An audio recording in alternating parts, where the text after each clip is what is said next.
My name is Kendralyn Jasper, and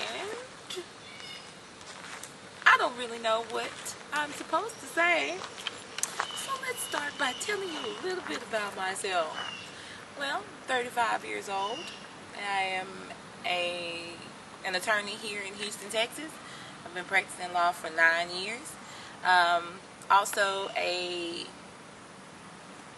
minister.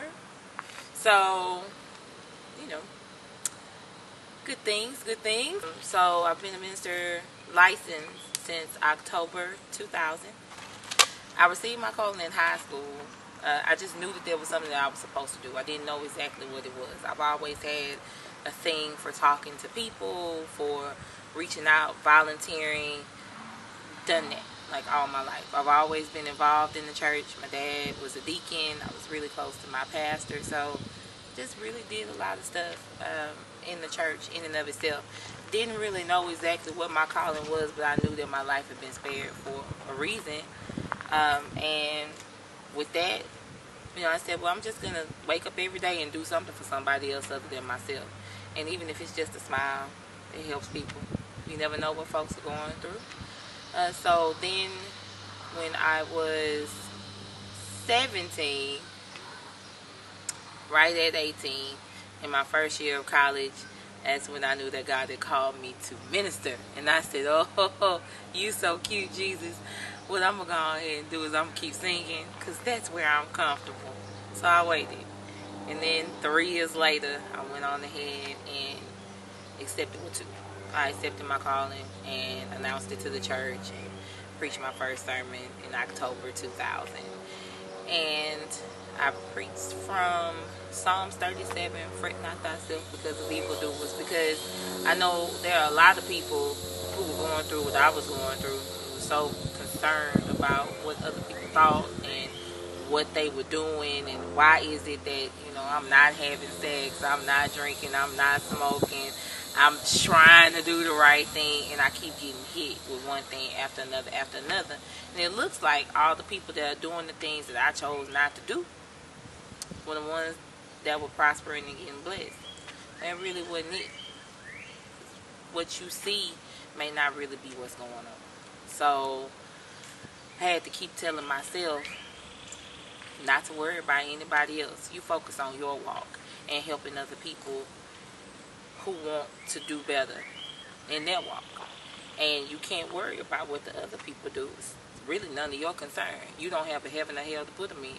So live your life for you and to help other people live a better life. So that's that. I decided to go to law school for the most noble reason of all, which was to change the world, one person at a time. And I think I'm doing pretty good. So I just decided one day, because I really went to school to be a doctor first, then I changed my mind after biology, and I was going to be a cop because I felt like I could make a difference as a law enforcement officer. Plus, I'm not all that tall. I wanted them to give me a gun. I had authority. But, I decided later that I was going to go on ahead and go to law school.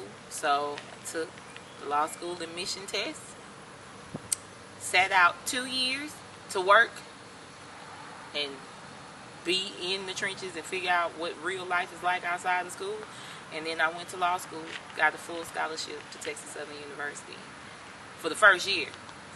The other two I had to pay for. That's why I make my clients pay. But got a scholarship to Texas Southern, and I really did set out to change the world. And I think that in the little circle that I'm in, and by the ripple effect, that's what I'm doing. And I'm changing the world, one person at a time. Because what I do for them, they in turn will go do something nice for somebody else. And that person will do something nice for somebody else. So during your journey, what challenges did you have? Well, I'm not, I never was the pretty girl. And I always had insecurity about that.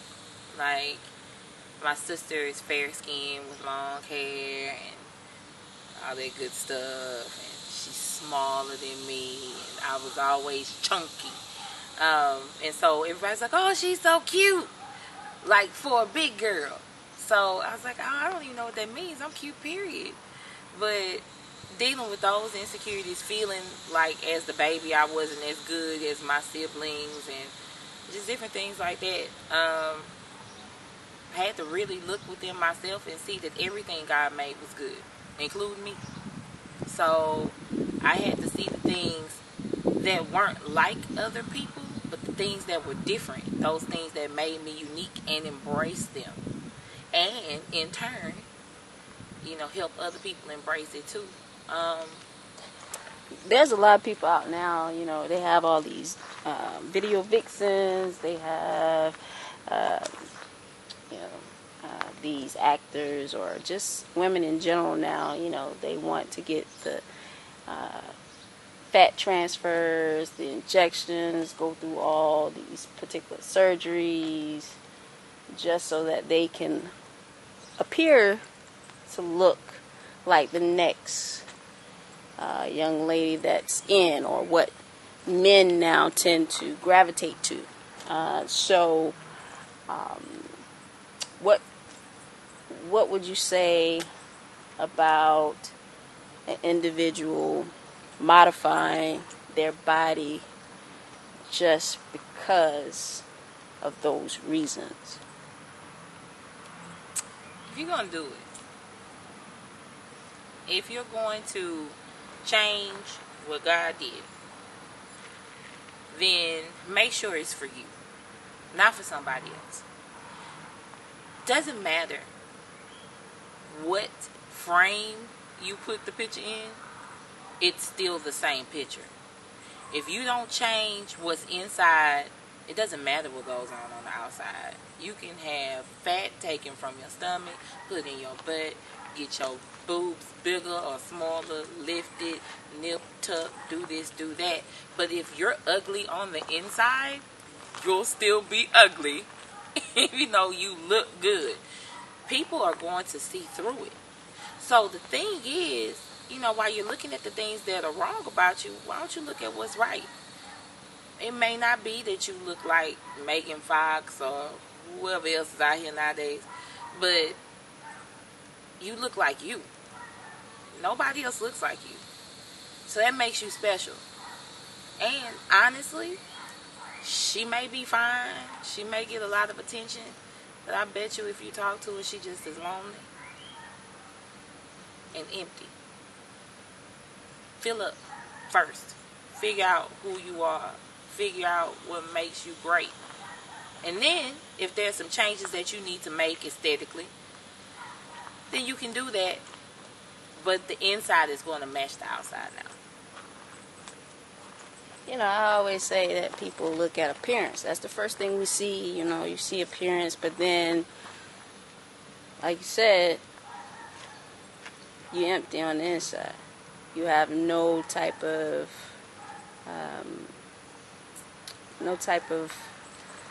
standards, moral standards. You don't have any type of confidence. You're just doing it just because you feel like, whoa, this is me.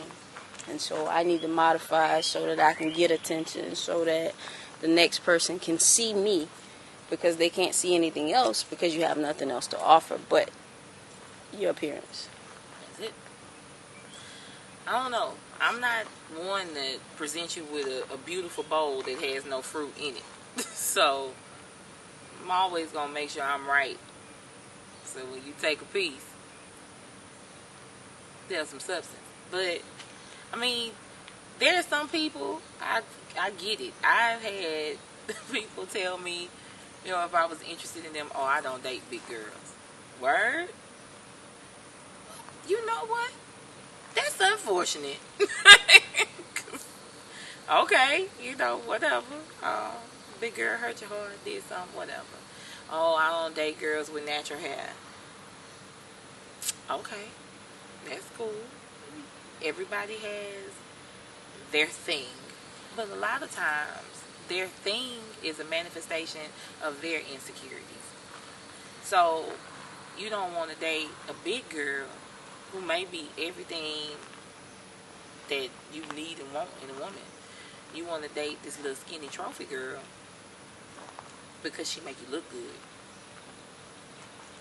Because without her, you don't look good. Oh man, how you pull her? Oh man, how you do that? Okay. If you can't stand alone, don't matter what you got on your arm, you still nothing. So talk about choosing happy. You know, that's what it is. Choosing happy. Choose Happy TV. You know, how in the midst of everything you endure in life, how do you choose happy? Listen, somebody said life is better when you choose happy, right? Yeah, that's it. Yeah. But, I mean, if you want to take it and you want to go biblical with it, the world was created with words. I mean, God spoke and it was so. So, we have the same power within us to speak and for those things to manifest. So, we need to be very careful the words that we use when we're speaking over ourselves. We need to speak life and not death. We need to speak happiness and not sorrow.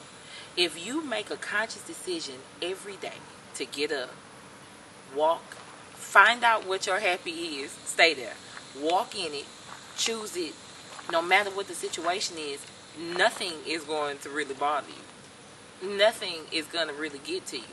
It may shake you a little bit, and you're like, you know what? That has absolutely nothing to do with me. This is going to be an amazing day. Somebody didn't get up this morning. Somebody doesn't have this job to go to, even though I may not like it. I may want more. I may want this. I may want that. You're tremendously blessed. And if you take what you're saying and switch it around, instead of saying what you don't have, and reflect on what you do have and what you can give to other people,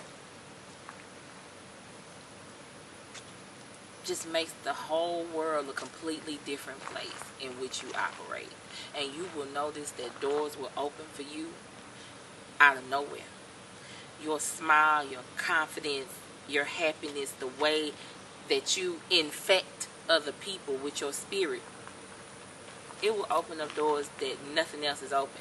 Not your degree, not who you know. I'm telling you as a witness because I kept a positive attitude no matter what. There were several things that came to me that I was not qualified for that I got. And other people want to know how I got it. It's because I choose to be happy. I choose to speak life. And I choose to treat people right regardless of how they treat me. So you can look at a person and see them smiling and not know what's going on behind the smile. Now, most people, unless I sit here and talk to you, would never know that I had a very bitter divorce. I lost a child,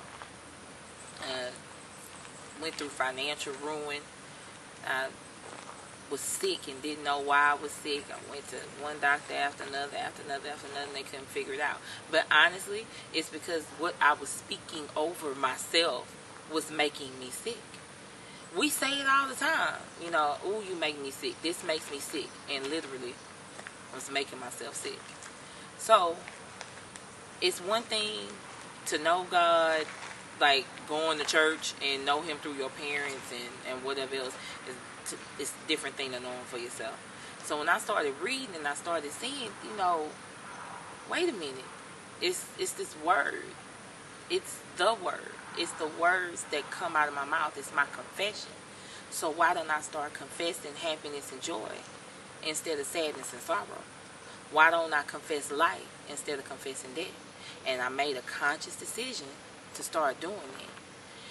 I didn't care what happened or what people said. I was going to be positive.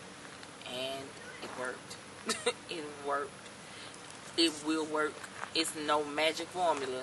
It literally is getting up every day and choosing to be happy. Your life will change tremendously if you just speak over yourself in a positive way, not negative. So a lot of people now, they're afraid to leave marriage, right? They say, hey man, I set these vows, and they know they're unhappy, They know things aren't going well. You know, they know there's no loyalty there. You know, they're having difficulties communicating. It's just ruined, but they still holding on. And while holding on, they're becoming miserable. You know, they're not happy. And their attitudes and how they feel, it's rubbing off on other family members. It's rubbing off in their work environment, and they're becoming this person that no one wants to be affiliated with. How do you encourage them, being that you went through a divorce, and say, hey, you know what? Even through it all, even from a spiritual standpoint, it's okay. Sometimes we make those decisions that we need to part ways, and it still be okay in the eyes of God. And then still be happy as well by choosing happy and you putting yourself first. You have to look at your particular situation.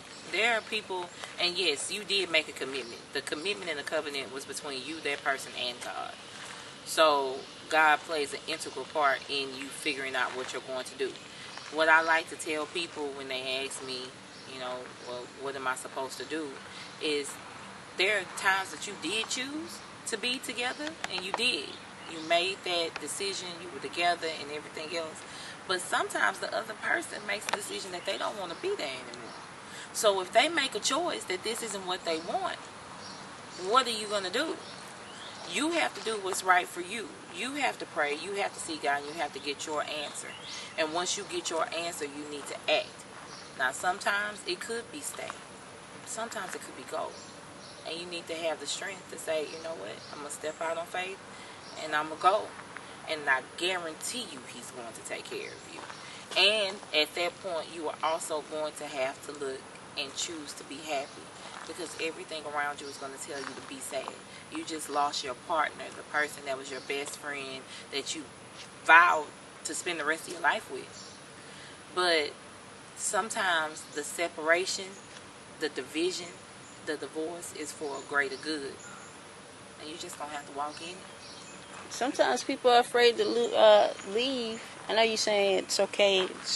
You just got to make that choice to stay or go. Some people, they've become abusive verbally, abusive physically, abusive mentally.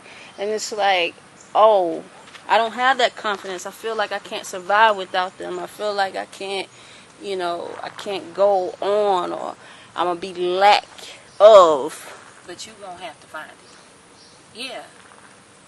I mean, yeah. That's it. It's no, I can't give you a clear, concrete, this is what you need to do. This is step one. Step one is realizing that this is an abusive relationship. That's it. Step one is saying, you know what? This is not right. So since it's not right, what am I going to do? That's when you have to look within yourself. You can't keep asking the other person to change. It's not about them. That's true. And we all know right from wrong, right? But at the same time, people like, oh, well, it's just this one time. It's not just this one time. Oh, and then they hit him again and be like, oh, well, he was mad. They make excuses. They do make excuses. I mean, I made excuses for a long time. Oh, wait a minute. You made excuses, huh? I surely did. So you were in that situation as well. I was in. That's why I can tell you clearly that you can get out and you'll be fine. Because eventually, the words aren't going to be enough. They're going to have to put their hands on you. Then, when you bounce back from them putting their hands on you and you get your gift and all that stuff like that, the next thing you might not get up the next time. So you have to make a decision to save your own life. And I'm going to also say you have to make a decision to be quiet with the other person. So sometimes we are quick to say, I'm going to leave, put your hands on me again, and I'm going to leave. And then you end up dead. Now, you can tell your family, you can tell the police, you can tell somebody whose house you need to get to, so you have an exit strategy. But it may just be that today, he or she thought you were going to the store, and you just don't come back. Save your life. That's good. That's good. That's real good. I think that people, so many people in the world that's probably going through what you've been through, and they're afraid. They're afraid of the don't know, as if anything, right? You know, we don't we are uncomfortable with not knowing. You That's know. why it's called faith, though. Faith is the substance of things hoped for, the evidence of things not seen. I have to take a step, and I don't know where it's going, but I know I'm good. I'm going to be good. I can tell you this, that a step out the door away from your abuser, away from the situation that's causing you so much heartache and pain, is a step towards freedom. Man, that's good. Man, I tell you, I stand behind that. I live that every day. Life is so much better when you choose happy. And I always say you got to choose happy. You got to choose it for yourself. It starts with you. You know, you got to be happy first before you try to make someone else happy. And a lot of times we end up in situations and we're unhappy ourselves and we're seeking for someone to make us feel happy or to fulfill that loneliness, that void, or whatever that may be, that space. And then when that person comes in and they don't feel that, then we bounce around. We bounce around. And it causes problems in relationships and it causes other things like that. So when you talk about marriage, then that's when you have people stepping out. They want to get a little taste of this, a little taste of that, and then come back home. And then still, that's not choosing happy. But you know, marriage is the only time where two halves don't make a whole. You have to go into marriage whole yourself in order for the marriage to work. You cannot look for the other person to complete you. I hate when people say that. Oh, he completes me. Oh, she completes me. No. You should be complete and whole before you get in there. Now, there are things that we do to complement each other. But it shouldn't be to complete one another. In anything, it's unfair and unrealistic for you to put your happiness onto somebody else. That responsibility should not be theirs. I can't look at my mate and say, it's your job to make me happy. It's not their job to make me happy. It's my job to make me happy. And in turn, me being happy is going to help our relationship because I won't be miserable. I won't be looking at them saying, oh, make me happy. I don't understand why you don't make me happy. You're not happy. Shut up. And go sit down somewhere and learn who you are and stop looking for other people to define you and make you happy because they're not going to. It's not fair. It's not right. And there are too many of us that are walking around in relationships now where we do that and we think getting married is going to help. We think having a baby is going to help. We think money is going to help. But the problem is on the inside. Unless you become whole and complete, you're always going to be lacking. All right, so tell me a little bit about losing the baby. Because that's near and dear, right? You know, a child is what everybody long for, and that's hard. And it was difficult. I mean, it wasn't the best time for me to become pregnant, to be quite honest with you. Our relationship wasn't good. It wasn't good at all. And I was sitting there like, oh, it's gotta come. Oh no. Wait a minute. And then through a series of unfortunate events, I miscarried. And when I miscarried, I didn't even want to tell him that, I had miscarried. But I did. And, I just moved on. I went on. You do everything that you have to do. Nobody knew but he and I, so it was okay. But every year, around Mother's Day and just different stuff, you see people with their kids. It's hard. It's hard. And I didn't have a support system because the person I conceived my child with just really didn't care. So it took a while for me to get over it. I used to try and downplay the fact, well, I just had a miscarriage. It wasn't like I had the baby and the baby died. And when I went to counseling, they were like, don't minimize the fact that you were a mother and you still suffered a loss, no matter how long you were pregnant. So I believe that even though it was really hard, and sometimes I still, kind of have my little moments about it, that I will have a child. And when I do, I'll be able to share with him or her about that experience and how God has blessed me with them after the fact. So it's difficult, but there are a lot of people out there who have experienced it. Actually, 1 in 4 women have. And we just don't talk about it. I think if we did, there'd be a lot more healing in our community. Now, do you think that rolls off to another child that they may or may not consume, or just does that weigh heavy on them as far as self-esteem, as far as, them even being happy beyond that part, being able to let go so that they can actually heal emotionally, so that they can allow another aspect of love to flow through and to grow? I think it does have an effect on you. And you have, it's like with anything else in life, when you suffer a loss, you just kind of have to move past it. Once you do, you can't put that on the other kid, though. Like, it's not their job, to make up for the kid that you lost. But my mother, sorry mom, suffered a miscarriage before me, and she suffered a miscarriage after me. And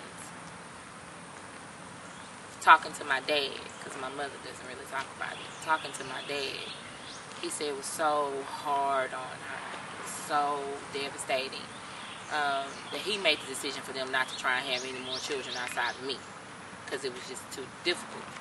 But talking to her now, our relationship, she never tried to put the fact that she lost my sister or the boy and the girl after me on me. It's just our relationship. And it hurt, but look what she got.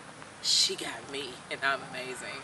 I make up for, like, everybody. So, and that's it. I mean, you just, it's a loss. And with any loss, you just have to take the time to heal and then move past it. Please, for the love of God, do not try and skate over it and not heal. You have to.